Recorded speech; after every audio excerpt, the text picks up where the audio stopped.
Stop what you are doing for just 1 second and listen to me. Do you hear that? That faint, high-pitched whistle, that persistent hiss that seems to come from somewhere deep inside your skull, not from the room around you, not from the television, not from traffic outside, from inside. Most people call it tinnitus. Your doctor probably called it age-related, handed you a brochure for a white noise machine, and told you to learn to live with it. But here is what I am telling you right now. After more than 2 decades working with patients whose lives were being quietly dismantled by this sound, that ringing is not a verdict. It is a distress signal, a biological alarm bell firing because your auditory nerve is being starved of the exact fuel it needs to function. And until we fix the hunger, the noise will never stop. In the next 14 minutes, I am going to show you exactly which 8 nutritional factors are keeping that alarm locked on, why conventional medicine keeps missing them, and what you can do starting tonight to begin shutting that alarm off. This information could genuinely change the quality of every day you have ahead of you. Before we go any further, I need something from you. Drop a comment right now with just one number. How many years has this sound been with you? 1 year, 5 years, 20 years? Just the number. I want to see that because what I am about to share applies very differently depending on how long your auditory nerve has been running on empty. The duration changes the recovery timeline and changes which deficiencies to address first. And if you have ever noticed that the ringing gets dramatically louder after a stressful day or spikes in the middle of the night when the house is completely quiet, add the word loud to your comment. That specific pattern tells me something critical about what is happening inside your nervous system. You will understand exactly why in about 3 minutes. Here is what happens in medical offices every single day. A 64-year-old comes in, sleeping 4 hours a night for 2 years because the ringing wakes them every time the house goes quiet. The doctor orders a standard hearing test. It comes back essentially normal. The doctor looks at the results and says, your tests are fine. Some people just experience tinnitus. Here is a referral for a white noise machine. We do not really have a treatment for this. The patient leaves with a brochure and no answers. What that doctor is not seeing, because the standard tests do not look for it, is what is happening at the cellular level inside that patient's inner ear. The labyrinthine artery, a vessel so microscopic that a single red blood cell can barely pass through it, is partially constricted. The hair cells of the cochlea are running desperately short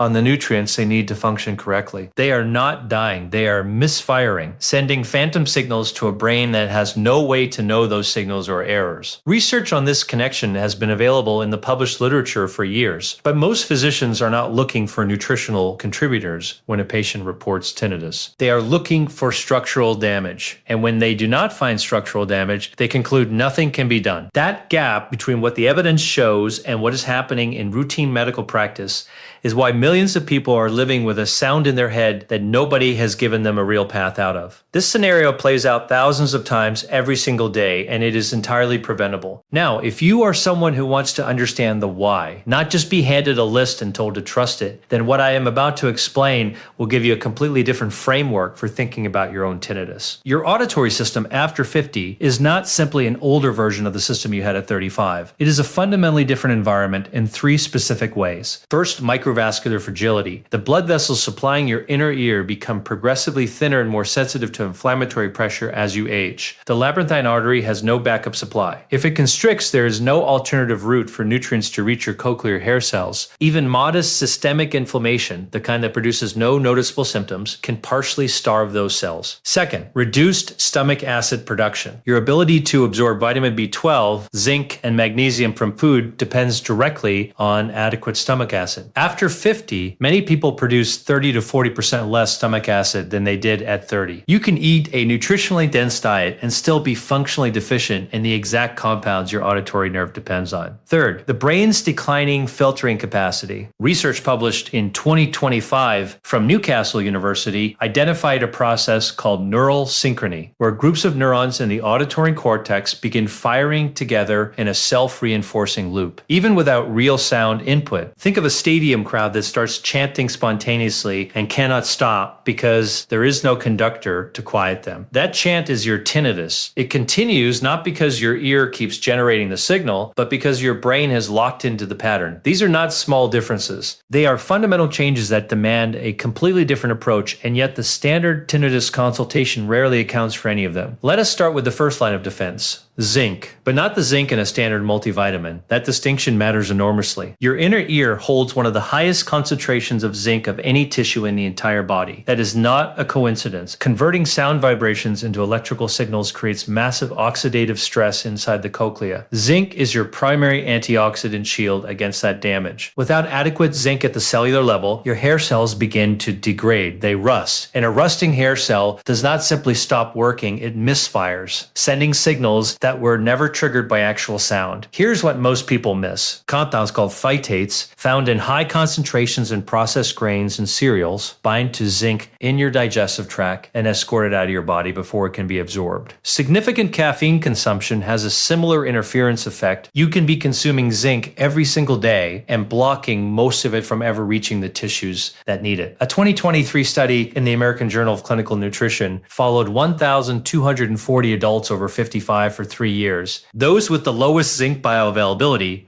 not total intake, but actual cellular absorption, were 2.4 times more likely to report moderate to severe tinnitus. Dietary intake alone was a poor predictor. What predicted tinnitus risk was absorption deficiency. Thomas, 62, had lived with a high-pitched hiss for nearly 4 years. His diet was genuinely healthy, but his morning routine, a large bowl of fortified brand cereal, followed by 2 strong coffees, then his zinc supplement, was systematically flushing the mineral out. The phytates and caffeine together were stripping most of it before it reached his bloodstream. Within 6 weeks of changing the timing and form of his zinc intake, the volume of his tinnitus began dropping for the first time in years. Be completely honest right now. How many cups of coffee or tea do you have in the hour before or after taking any supplements? Comment the number below. That number tells you exactly how much of what you are taking may never be reaching your auditory nerve. The fix. Switch to zinc bisglycinate or zinc picolinate, chelated forms that bypass phytate interference. Separate zinc from caffeine and grain-heavy meals by at least 90 minutes. Add whole food zinc sources without the same blockers, raw pumpkin seeds, oysters, lean red meat in moderate portions. Now the second deficiency, and this one involves something that no standard blood test is measuring at a level that actually matters for your auditory nerve, vitamin B12, specifically the gap between what your lab results say and what your auditory nerve is actually experiencing. Imagine a high voltage power line with sections of rubber insulation stripped away. In those bare sections, electricity leaks out. The signal that was supposed to travel cleanly produces interference in everything nearby. That is precisely what happens when your B12 drops below the threshold your auditory nerve requires. Your auditory nerve is wrapped in a protective sheath called myelin. Myelin insulates the nerve and ensures electrical signals travel cleanly from your cochlea to your brain. Producing and maintaining myelin requires adequate B12.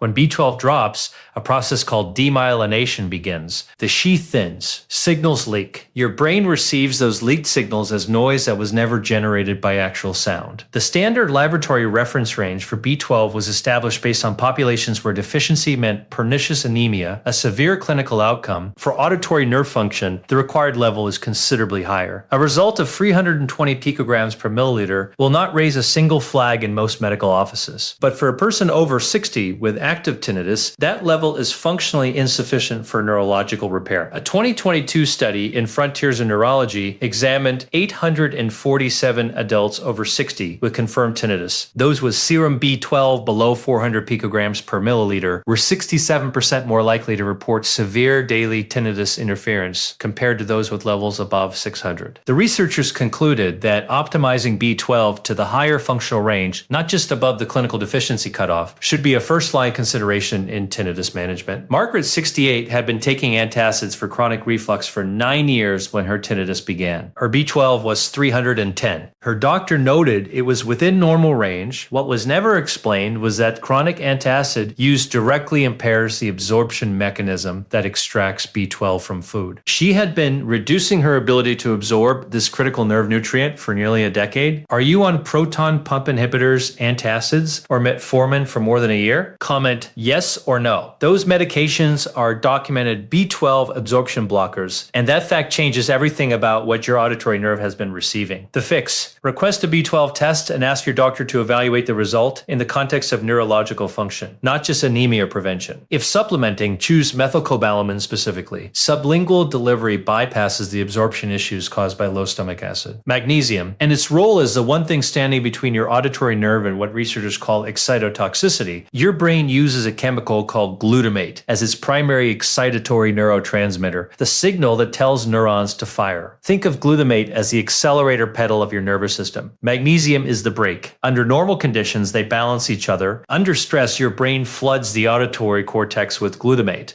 If your magnesium is insufficient to act as the brake, neurons begin firing so fast and so hard that they start damaging themselves.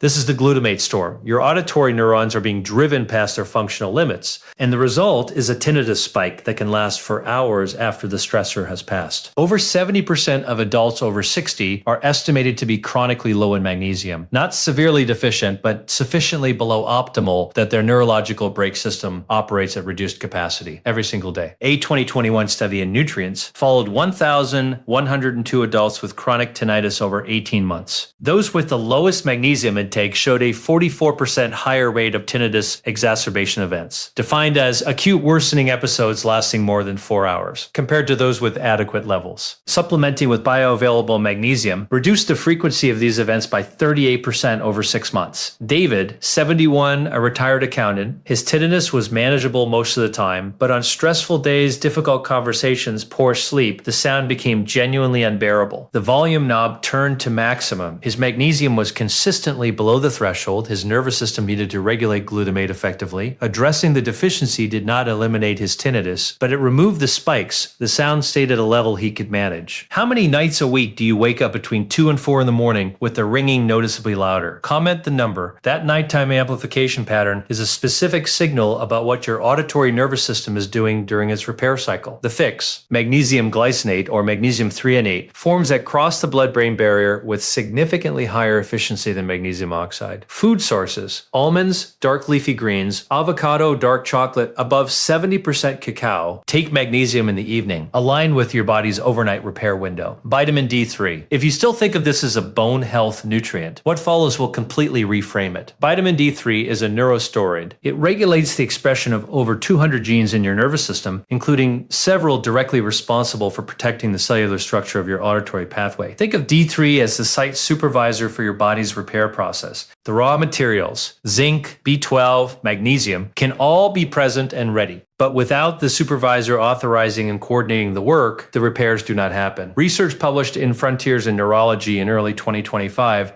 found that individuals with persistent bothersome tinnitus had measurably lower D3 levels than matched controls. The mechanism proposed: D3 deficiency reduces cochlear repair capacity and amplifies the inflammatory responses driving hair cell dysfunction. Caroline, 65, had tinnitus that worsened dramatically each winter and eased slightly each spring, a pattern she had attributed to stress and disrupted sleep. When her D3 was finally measured in November, it was severely low. She had been applying high SPF sunscreen daily for years and spending most of her time indoors. The seasonal pattern of her tinnitus tracked almost perfectly with her D3 cycle. 15 minutes of direct morning sunlight 3 to 4 times weekly, alongside wild-caught salmon and eggs for dietary D3, became part of her protocol alongside targeted supplementation. Omega-3 fatty acids address a specific problem almost nobody discusses in the context of tinnitus: the viscosity of blood supplying your inner ear. When the ratio of omega-6 to omega-3 in your cell membrane shifts, which is nearly inevitable on a standard Western diet, blood becomes measurably thicker, less fluid. In vessels as microscopic as the labyrinthine artery, that thickening creates a delivery bottleneck. All the zinc and B12 you may be replenishing can be blocked at the last mile from reaching cochlear tissue. A 2024 study in the European Journal of Nutrition found that adults maintaining a healthier omega-3 ratio showed a 31% reduction in tinnitus severity scores compared to those on a standard Western dietary pattern. Replace refined vegetable oils, sunflower, soybean, corn, with olive oil and avocado oil. Add wild-caught oily fish 3 times per week. Circadian timing. Your body's systemic repair cycle runs most intensively between midnight and 4 in the morning. If your last significant nutrient intake was at 6 in the evening, the repair crew that arrives at midnight finds an empty warehouse. Your tinnitus is louder at 3 in the morning, partly because your brain detects that the repair signals it is sending are not being answered and amplifies the signal trying to locate the fault. The fix is timing your most nutrient-dense meal, salmon, leafy greens, pumpkin seeds, olive oil, fresh ginger, 2 to 3 hours before sleep so availability peaks when repair actually begins. Ototoxic interference. While you are working to repair your auditory system, you may be simultaneously damaging it. High-dose aspirin taken regularly and certain NSAIDs used consistently over months trigger a sustained release of free radicals inside the cochlea that overwhelms your zinc and magnesium shields. A 2020 analysis in the International Journal of Audiology found that regular high-dose NSAID use was associated with a 28% elevated rate of tinnitus onset and a 35% elevated rate of worsening in those who already had the condition. Review every over-the-counter medication you take regularly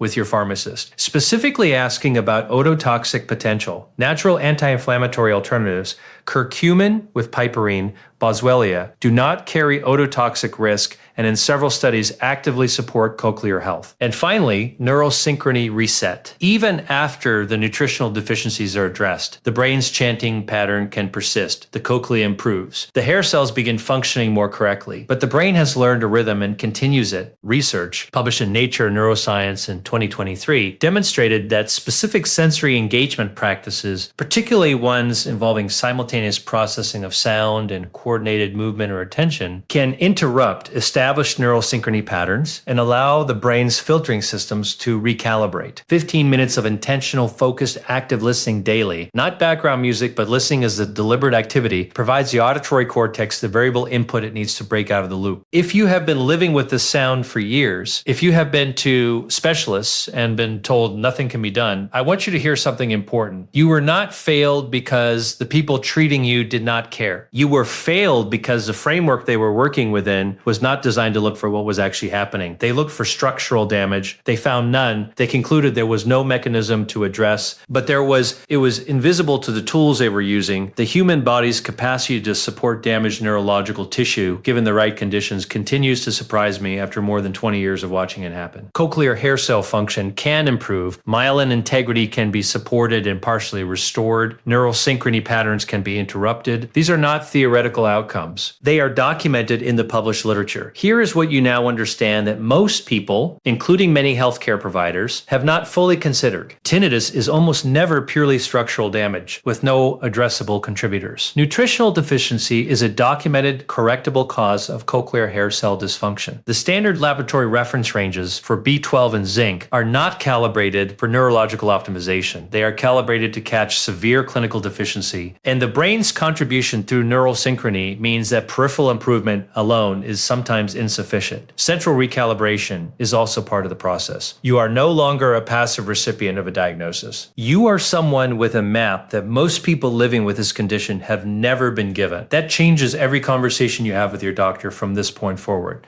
That is not a small thing. That is everything. Let me give you specific steps you can take starting tonight. First, conduct an honest audit of every medication and supplement you take regularly and ask your pharmacist specifically about ototoxic potential. This takes one conversation and costs nothing. Second, review your morning routine for zinc blockers. If you take zinc with coffee or within an hour of a grain-heavy meal, change the timing tonight, 90 minutes of separation minimum. Third, plan your auditory repair meal for this evening. Wild-caught salmon or mackerel, a large serving of dark leafy greens, a handful of raw pumpkin seeds, dressed with olive oil, fresh lemon, and grated ginger. Eaten 2 to 3 hours before bed. That single meal delivers zinc, magnesium, omega-3, D3, and microvascular support, coordinated and timed. Fourth, get your B12 and vitamin D levels tested at your next appointment. Ask your doctor to evaluate the results in the context of neurological function, not just the standard deficiency threshold. Bring that question written down and prepared. Fifth, replace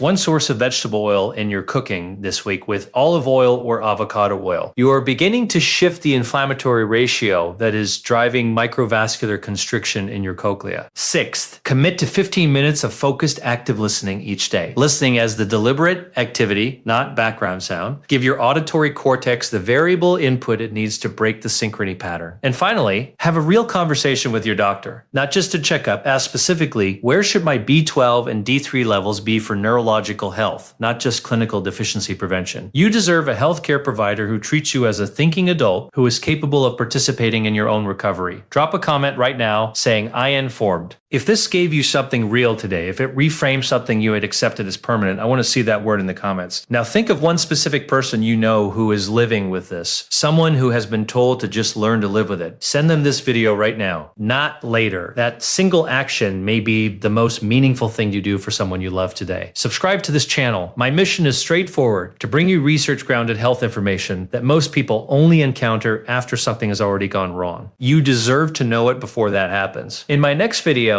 I am going to address something that surprises almost everyone who hears it. A class of medications prescribed to millions of seniors for completely routine conditions that has a documented, measurable impact on cognitive function. After more than 20 years in this field, what this research shows still concerns me deeply. You will not want to miss it. This video is for educational and informational purposes only. It is not intended as medical advice. Tinnitus management should be individualized based on your complete medical history, current health status, and all relevant factors. Never adjust or discontinue any medication without first consulting your healthcare provider. The information presented reflects current published research, but should not replace evaluation by a qualified medical professional.